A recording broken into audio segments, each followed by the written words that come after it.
It was 10 years ago today that two heavily armed teenagers shocked the nation. The terrifying images of the shooting at Columbine High School are seared into our memories. One of the most disturbing and enduring images of Columbine was of Patrick Ireland flinging himself over the shattered library window after being shot, twice in the head and once in the leg. He looks back at that moment as a sign of strength and perseverance.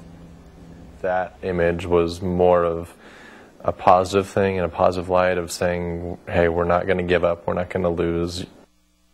Inside the school, the two gunmen, Eric Harris and Dylan Klebold, methodically walked from room to room, killing 12 students and a teacher. The FBI says if Klebold and Harris hadn't been so bad at wiring timers, we'd instead be remembering the Columbine bombings instead of shootings, and the number of dead would have been in the hundreds.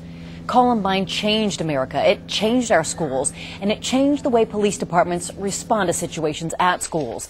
KXLY4's Tori Brunetti spent the day at FERRIS High School. And Tori, school administrators say how kids felt about Columbine 10 years ago is a lot different than how they feel about it now. Yeah, they say kids a few years after Columbine happened were scared, but now that fear has subsided. Not because the threat doesn't exist, just because it's the only thing that kids nowadays know.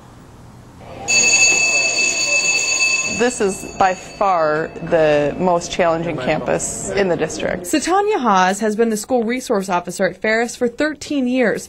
She has to keep track of nearly 2,000 kids roaming 57 acres in dozens of separate buildings. Oh, you guys, what is going on down here? Everyone get to class. And keeping an eye on everything has its challenges. Columbine changed the way people think about schools. We never thought that something like that would happen. Now, instead of just your basic fire drills, kids have to know crisis drills, lockdown drills, relocation drills, and evacuation drills. And that's super important that we're practicing and ready for that every year. And security is more important than ever. This is the newest building at FERRIS High School, and in order to get in, you need an ID card. Someone actually came out and photographed all the buildings.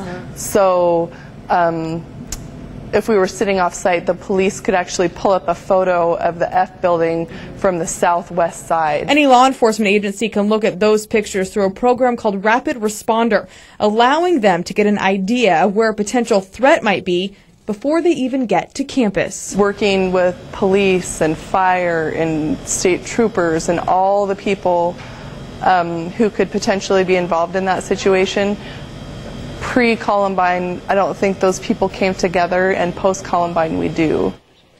School administrators say more important than practicing their drills or using their mapping system is building relationships with the kids. They say their staff is also trained on how to notice when a kid might be at risk.